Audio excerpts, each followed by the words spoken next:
দুই কিডনি অপসারণে রোগীর মৃত্যুর ঘটনায় অভিযুক্ত 4 চিকিৎসক এখনও গ্রেপ্তার হননি।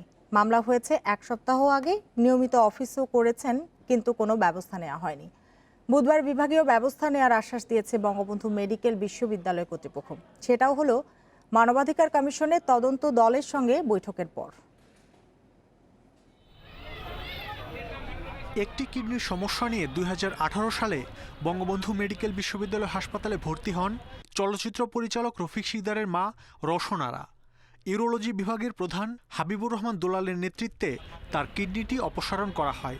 এরপরও রওশন আরার শারীরিক অবস্থার অবনতি হলে মগবাজারের ইনসাফ বারাকা কিডনি হাসপাতালে নেওয়া হয়। সেখানকার চিকিৎসক জানান, অস্ত্রোপচারের সময় রওশন আরার 2টি কিডনি অপসারণ করা হয়েছে, অথচ বঙ্গবন্ধু মেডিকেল বুঝিয়ে দিয়েছে একটি। এরপর আবারও তাকে নিয়ে আসা হয় বিএসএমএমইউতে। অবশেষে সে বছরের 31 অক্টোবর হাসপাতালেই মারা যান রওশন আরা। এরপর থেকেই মায়ের মৃত্যুর জন্য চিকিৎসকদের দায়ী করে আসছিলেন তার ছেলে। মৃত্যুর 2 বছর পর আসে ময়নাতদন্তের রিপোর্ট। শাহবাগ থানায় 27 নভেম্বর মামলা করেন নিহতের ছেলে রফিক শিকদার। মামলা দায়েরের পর বুধবার ঘটনা তদন্তে বঙ্গবন্ধু মেডিকেল বিশ্ববিদ্যালয় কর্তৃপক্ষের সাথে বৈঠক করে মানবাধিকার কমিশন। এ ঘটনায় সুষ্ঠু তদন্তে অভিযুক্ত 4 চিকিৎসককে বিচারের মুখোমুখি করার কথা জানায় তদন্ত দল। পোস্টমর্টম রিপোর্টেও তার বোথ কিডনিজ অ্যাবসেন্ট সার্জিক্যালি এই কথাটা লেখা আছে।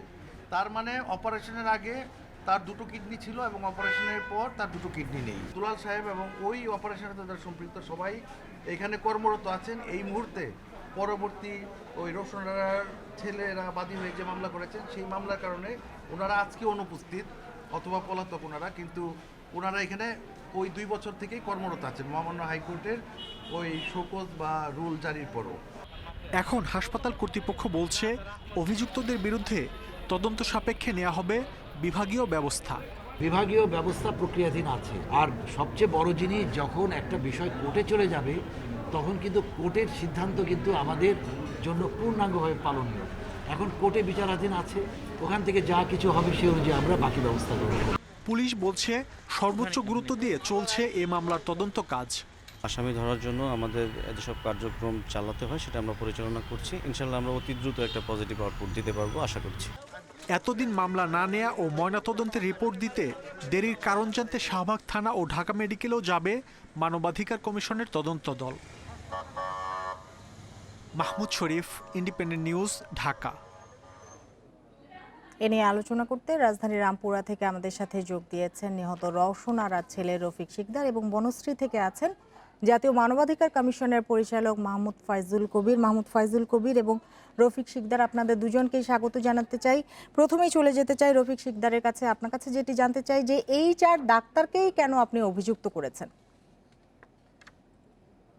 আসলে এই 4 জন ডাক্তারের বিরুদ্ধে অভিযোগ করার মূল কারণ হচ্ছে এই 4 জন ডাক্তারের হাবিবুর রহমান দুলালের নেতৃত্বে এই 4 জন ডাক্তার অপারেশনের এই কার্যক্রমের সঙ্গে ছিল, যে কারণে আমি অভিযোগ এনেছি মূলত এই 4 জন ডাক্তারের উপরে। আসলে আমি তো, ডাক্তাররা তো আর আমাদের শত্রু নয়, এরা আমাদের অবশ্যই আপন মানুষ, আমাদের সেবা দেন নিঃসন্দেহে। আমি লক্ষ মানবিক ডাক্তারের ভিড়ে ঘাপটি মেরে থাকা 4 জন দুষ্কৃতকারী ডাক্তারের বিরুদ্ধে মূলত মামলা করেছি।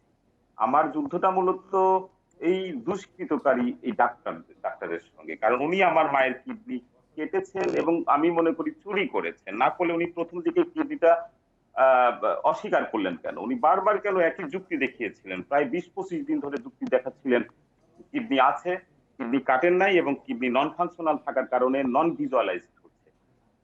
এই যে উদ্ভ্রান্তের মতো একটা যুক্তি দাঁড় করা ছিল, ঠুনকো যুক্তি, যে যুক্তিটার কোনো মেডিকেল সায়েন্সের পরিপন্থী, সেই যুক্তির বারবার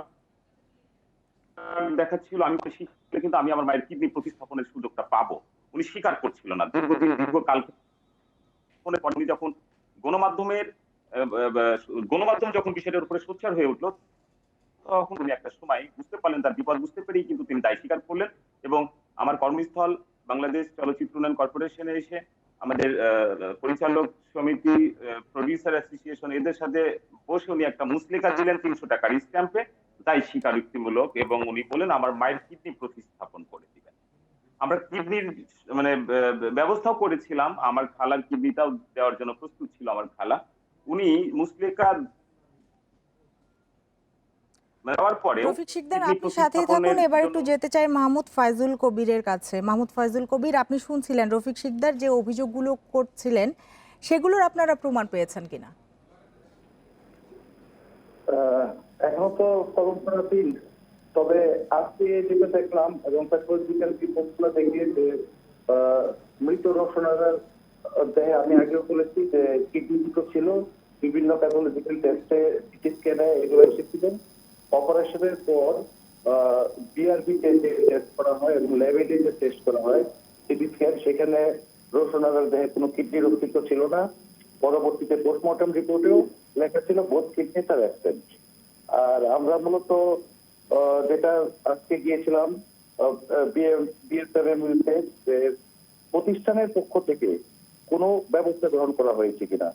তো আমরা দেখলাম যে 18 সালে একটা রিট মামলা আশোক দায়ের করেছিল, কিন্তু তার প্রেক্ষিত তারপরও ওই ভুল জারি হওয়ার পরও কোনো জবাব দাখিল করা হয়নি মহামান্য হাইকোর্টে বঙ্গবন্ধু মেডিকেল কলেজের পক্ষ থেকে, কিংবা অপরাধী তাদেরকে মানে প্রতিপক্ষ করা হয়েছে তাদের পক্ষ থেকে। আর ওনারা এখানেই চাকরি করছিলেন, এখন পর্যন্ত অ্যারেস্ট হননি এবং কোনো বিভাগীয় ব্যবস্থা গ্রহণ করা হয়নি। রফিক শিকদার, আরেকটু জানতে চাই যে আপনারা অনেক পরে মামলা করেছেন, এত দেরি করে মামলা করার কারণ আসলে কি? আসলে এত দেরি করার মূল কারণটা ছিল আমার মায়ের মৃত্যুর পরের দিন সকালবেলায় কিন্তু আমি মামলা করার জন্য শাহবাগ থানায় গিয়েছিলাম। তখনকার তৎকালীন ওসি হাসান সাহেব তখন মামলাটা নেয়নি, গড়িমসি করছিল। অতঃপর উনি বললেন যে মায়ের মামলার ময়না তদন্ত হবে, আগে তদন্ত হবে, ময়না তদন্তের পরে ময়না তদন্তের রিপোর্ট আসার পরে উনি এটাকে মামলায় রূপান্তরিত করবেন। তো ময়না তদন্তের রিপোর্ট কিন্তু ওই ফরেনসিক বিভাগের যিনি দায়িত্বরত ডাক্তার ছিলেন, ময়নাতদন্তকারী ডাক্তার, উনি কিন্তু গণমাধ্যমের কাছে স্বীকার করেছিলেন যে আমার মায়ের শরীরে তারা কোনো কিডনি পায়নি, এবং দুটো কিডনি যে শরীরে ছিল এবং দুটো কিডনি যে সার্জিক্যালি কাটা হয়েছে সেই মর্মে কিন্তু উনি গণমাধ্যমের সামনে বলেছেন। এই বলার পরেও কিন্তু শাহবাগ থানা আমাকে ঘুরাচ্ছিল শুধুমাত্র ময়না তদন্তের মানে আপনার লিখিত একটা ময়না তদন্ত কপি না আসা পর্যন্ত মামলা দিবেন না বলে উনি বললেন। তো আমাকে মানে তখন আমি ময়না তদন্তের রিপোর্টের জন্য ফরেনসিক বিভাগে অনেকবার যোগাযোগ করেছি। আমি প্রতিনিয়ত যোগাযোগের চেষ্টা করে ব্যর্থ হয়েছি। একটা সময় 2টা বছর ওনারা বলছিল যে হয়ে যাবে সামনের মাসে হয়ে যাবে, এইরকম যে ঘুরানো, আমি ঘুরছিলাম, ধৈর্য ধরে ঘুরছিলাম যে ধৈর্যের ফল তো একদিন আসবেই। সেই ধৈর্যের সময়টা ওনারা এতটাই দীর্ঘ করে ফেলেছিলেন, 2 বছর 1 মাস। অতঃপর আমি কিন্তু আদালতের কথা বলেছিলাম যে আমি আপনারা যদি আমার পোস্টমর্টেম রিপোর্টটা না দেন তাহলে আমি আদালতের কাছে পোস্টমর্টেম তদন্তে এবং ওইখানে রেজিস্টার করে দেখবো যে এটা কবে কেমিক্যাল টেস্ট এবং পোস্টমর্টেম রিপোর্ট হয়েছিল এবং কতদিন পর এটা ওই জমা দিয়েছে। এগুলো আমরা কালকে রেজিস্টার এবং সাবেক বই দেখে হয়তো বুঝতে পারবো যে বিষয়টা কি। রফিক শিকদার, বঙ্গবন্ধু মেডিকেল বিশ্ববিদ্যালয় কর্তৃপক্ষ কি আপনাদের কোনো জবাব দিয়েছে?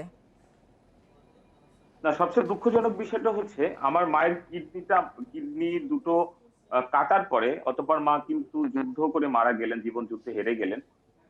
সবচেয়ে দুঃখজনক বর্তমান ভিসি আমাকে একবারের জন্য দুঃখ প্রকাশ, একটা শোক প্রকাশ তো আমাকে করা উচিত ছিল। আমি একজন মায়ের সন্তান হিসেবে উনি কি এটা বলতে পারতেন। আমি ওনার সঙ্গে দেখা করার চেষ্টা করেছিলাম, তখনও মা বেঁচে ছিল। আমি ওনার দ্বারস্থ হয়েছিলাম, কয়েকদিন গিয়ে ব্যর্থ হয়েছি, ওনার সাথে আমি দেখা করতে পারি নাই। সবচেয়ে দুঃখজনক বিষয়, এবং বিশ্ববিদ্যালয় কর্তৃপক্ষ কিন্তু জানলেন যে আমার মায়ের দুটো কিডনি কাটা হয়েছে।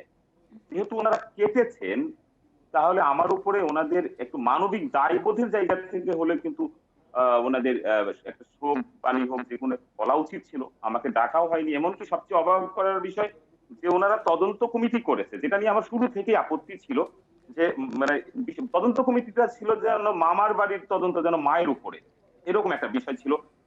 তদন্ত কমিটি, ওনাদের গঠিত তদন্ত কমিটি কিন্তু আমাকে একটিবারের জন্যও প্রশ্ন করেনি। আমি ভিকটিম হিসেবে, তো ওনারা আমার কাছ থেকে তো ডকুমেন্ট চাইতে পারে, ডকেট চাইতে পারে, আমার কাছে জানতে চাইতে পারে কিভাবে কোথেকে কি হলো, আমার কাছে না শুনে ওনারা তদন্ত করেন কি করে? এই তদন্ত নিয়ে আমি প্রশ্ন তুলছি। মাহমুদ ফাইজুল কবির, আপনার কাছে সর্বশেষ যেটি জানতে চাই, বঙ্গবন্ধু মেডিকেল বিশ্ববিদ্যালয় কর্তৃপক্ষের সঙ্গে আপনারা বৈঠক করেছেন এবং বৈঠকে তারা যে জবাব দিয়েছে তাতে কি আপনারা সন্তুষ্ট?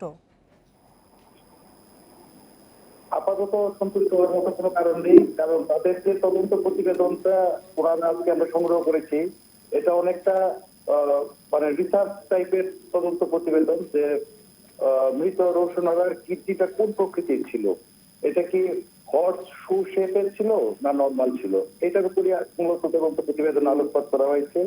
কিন্তু কারো গাফিলতি ছিল কি ছিল না, বা কারো দায়ভার ছিল কি ছিল না, এই সম্পর্কে প্রতিবেদনে কোনো সুপারিশ, মতামত বা সিদ্ধান্ত প্রদান করা হয়নি। এবং তার প্রেক্ষিতে বঙ্গবন্ধু মেডিকেল কলেজও ওই সংশ্লিষ্ট ওই যারা অপারেশন ছিলেন অধ্যাপক হাবিবুর রহমান দুলাল ও অন্যরা তাদের বিরুদ্ধে কোনো পদক্ষেপও গ্রহণ করেননি বিভাগীয়। মাহমুদ ফাইজুল কবির এবং রফিক শিকদার, আপনাদের দুজনকে অনেক ধন্যবাদ আমাদের সাথে যোগ দেওয়ার জন্য।